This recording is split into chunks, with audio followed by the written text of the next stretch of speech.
Primeiramente, boa tarde. Eu me chamo Glaucia, sou médica generalista. Gostaria de agradecer o convite da Marcela para estar aqui hoje. E eu ia fazer toda uma introdução, né, de como foi para eu chegar. Eu tenho uma tripla excepcionalidade, então TDAH, TEA, superdotação e altas habilidades, um monte de doenças genéticas e autoimunes que mexem com absolutamente tudo. E eu achei muito interessante a fala da doutora Thais agora, porque eu tenho uma coisa que não é muito conhecida, que é a desautonomia. O que é isso? Junto dessa teoria polivagal, né, que a gente falou, a gente tem esse nervo vago e a gente tem um negócio chamado sistema nervoso autônomo. O que é isso? O nosso sistema nervoso autônomo, ele controla as funções involuntárias do nosso corpo e vai controlar muitas coisas, não só a parte de regulação emocional, ou como a gente se sente no físico, aquela parte do sistema de luta ou fuga, quando a gente está, que a gente já ouviu falar muito, principalmente quando a gente está no estado de ansiedade, estresse. Mas ele também vai regular frequência cardíaca, frequência respiratória, quando a gente não está pensando na respiração, pressão arterial, o ritmo do nosso intestino. Então, tudo que é involuntário, esse sistema está regulado. Quando a gente tem uma desautonomia, quer dizer que esse sistema não está funcionando direito. Então, eu fui premiada por Deus e só ter encontrado o caminho da Marcela mesmo para me ajudar a regular todas essas várias condições, querendo ou não, uma afeta na outra. E aí eu ia fazer toda uma introdução como foi para isso, só que a doutora Cíntia explicou toda a minha vida para vocês. Porque é basicamente isso. Eu sou uma mulher, né, recorte de gênero, exímia mascaradora, muito boa com a linguagem e tenho um bom domínio emocional. Então, eu era, enfim, né, aquela criança, né, que todo pai adora.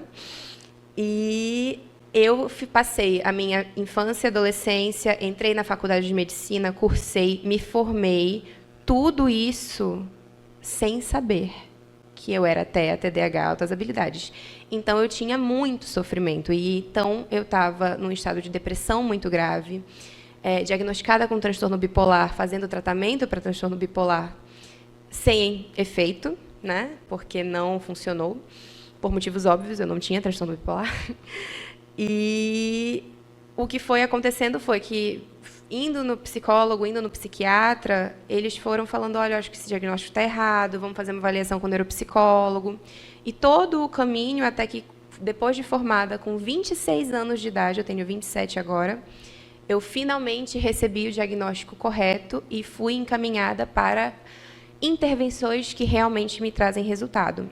E aí eu conheci a Marcela e a gente fez uma avaliação dentro de toda essa abordagem que foi explicada. E eu me senti muito bem assistida pelo método, porque eu não trago comigo só a tripla excepcionalidade, mas eu trago uma carga de condições orgânicas, fisiológicas, médicas, que interferem muito. Então, a Marcela foi um prato cheio, né? E ela chegou e falou, não, a gente precisa avaliar melhor o teu sistema vestibular, porque tu tens autonomia, tua frequência cardíaca e a tua pressão arterial caem e tu desmaia. Isso é um problema só da desautonomia ou isso tem a ver com a tua integração sensorial, de fato? Então, precisou ser uma avaliação muito mais fina. E aí eu me senti muito ouvida, porque muitas vezes é muito fácil a gente pegar um laudo do neuropsicólogo, é muito fácil a gente pegar um laudo do psiquiatra, e beleza, eu vou avaliar esse laudo e eu vou tratar esse laudo. Mas dentro do método Poli, e aqui na Ludes, e conversando com a Marcela, não só na avaliação, mas durante as sessões de intervenção terapêutica que eu estou fazendo e vou seguir fazendo, a gente sente uma pessoa. Não está sendo tratado um pedaço de papel, é uma pessoa que tem demandas específicas. Até porque, independente do CID que a gente tenha, cada pessoa com TEA, seja TDAH, seja altas habilidades, o que quer que seja, no final das contas, vão ser pessoas e cada uma vai vir com uma demanda completamente diferente da outra.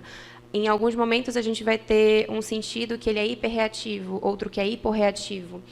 E uma dificuldade que eu noto muito é que quando a gente vem mulher, quando a gente vem chegou na vida adulta sem ser diagnosticada, é porque a gente desenvolveu uma série de mecanismos compensatórios. Então ninguém nota, né? Mulher costuma conseguir mascarar muito mais. Então vem uma série de questões. Primeiro são a questão das comorbidades. Então já vem com uma bagagem aí, não é só a condição base. A segunda coisa é o autoestigma que a gente tem para conseguir se apropriar dessa identidade, de certa forma, porque é aquilo, né, como a doutora Cíntia falou, a questão dos cachinhos. O TEA não é uma coisa para ser curada, não se cura o TEA, é uma forma de existir no mundo, e aí diferentes pessoas vão precisar de diferentes níveis de acomodação. Então, eu sou uma pessoa, sou TEA, preciso de tudo isso. Primeira coisa, eu já sou uma pessoa adulta, que já tenho o meu trabalho. Como é que, de repente, eu vou chegar no meu trabalho e pedir acomodações? Como é que eu vou chegar para minha família? Passei a minha vida inteira mascarando para minha família e chegar assim: oi, família, aqui na minha casa. Oi, meu parceiro, minha parceira, meu irmão, minha irmã. Eu tenho TEA e, na verdade, esse tempo todo que eu falei que eu estava ótima, na verdade, eu estava pensando em suicídio. E para parar com isso, eu preciso de acomodação X, Y, Z, e agora eu vou tentar me desmascarar para você. E aí, nesse processo de se desmascarar, a pessoa percebe que você, na verdade, é uma pessoa completamente diferente. Então, como ter essas conversas? Esse é um dos principais desafios que eu percebo. Vocês não têm noção da dificuldade que... Eu estou aqui claro, né, como médica clínica geral, mas eu também estou como paciente. Eu estou principalmente, na verdade, como paciente da Clínica Ludes, falando um pouco sobre a minha experiência com o método. Vocês não têm noção da dificuldade que foi conseguir usar isso aqui, me identificar e vir aqui hoje. E como é a dificuldade de entender que eu tenho direitos, nós temos direitos, e que não é errado ir atrás desses direitos, porque cai naquela, poxa, eu tenho uma deficiência suficiente para desfrutar desse direito, então existe um problema de autovalidação muito grande aí. E aí, para isso que a gente precisa de uma equipe multidisciplinar, sim com psiquiatra, sim com terapeuta, psicólogo, com a TO. TO foi uma revolução na minha vida, porque eu faço terapia há 10 anos, minha terapeuta maravilhosa, foi ela que me indicou para a neuropsicóloga, inclusive. Minha neuropsicóloga olhou para minha cara, 6 sessões que viraram 10. Vou falar só com a tua mãe, falou com a minha mãe, com o meu irmão, com o meu namorado, com o periquito, papagaio.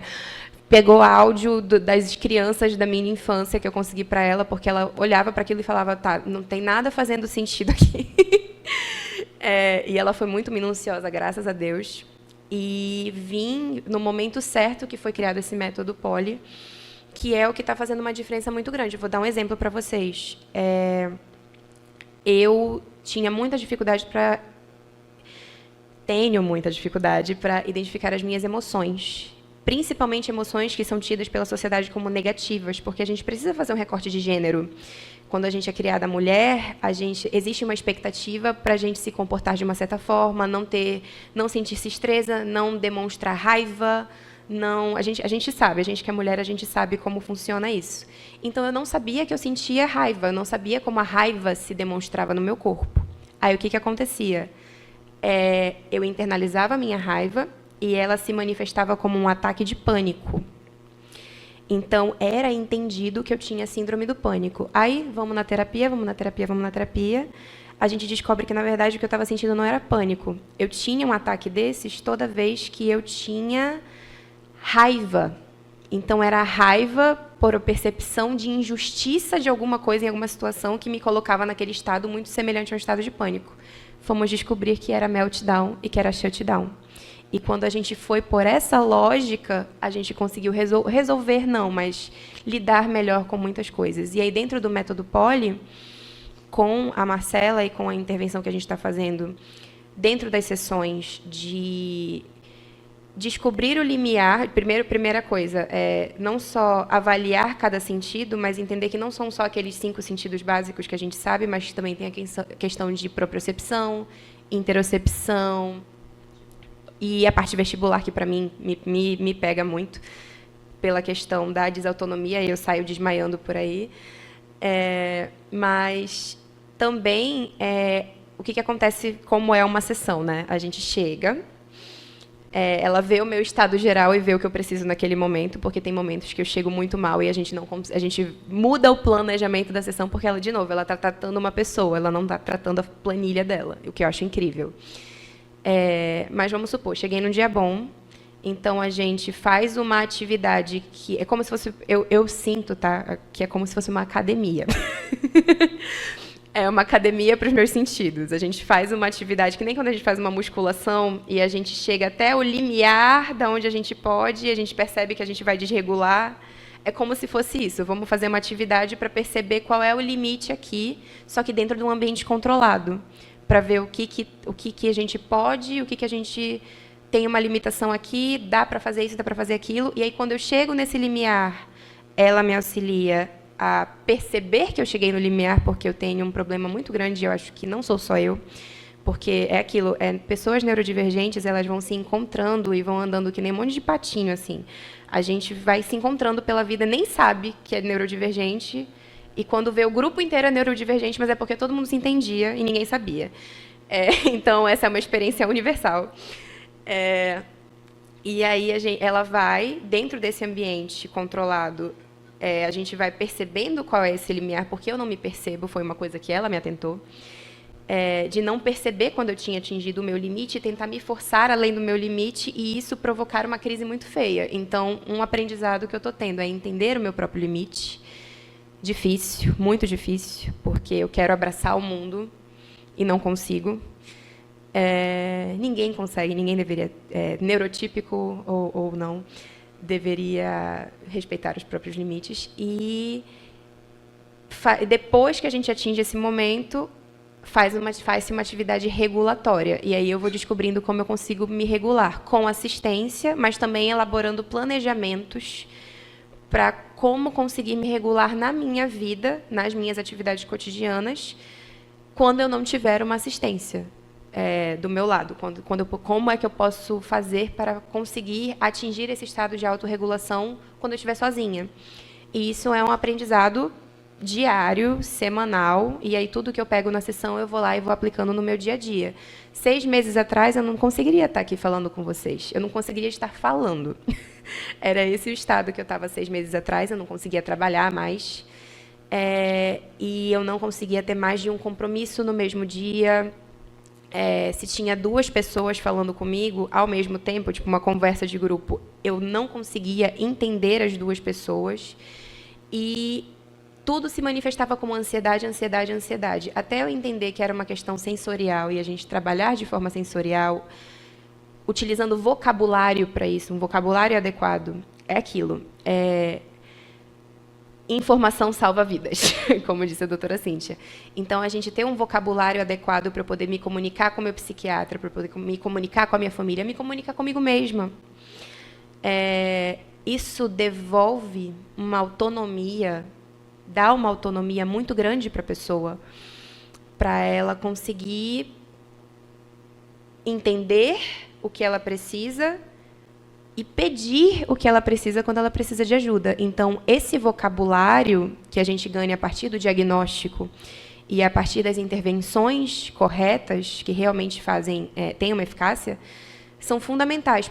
E isso é um dos motivos pelos quais eu quero ser psiquiatra, porque a gente foi até falado sobre a questão dos psiquiatras que estão contra, né, a indústria do autismo, mas é porque, infelizmente, a gente está num meio, agora falando como médica que, enfim, né, conheço as pessoas da área, é um meio ainda muito tradicional que, infelizmente, a grande maioria dos psiquiatras aqui em Belém, é uma luta a gente conseguir achar um psiquiatra que consiga entender as demandas da pessoa neurodivergente adulta.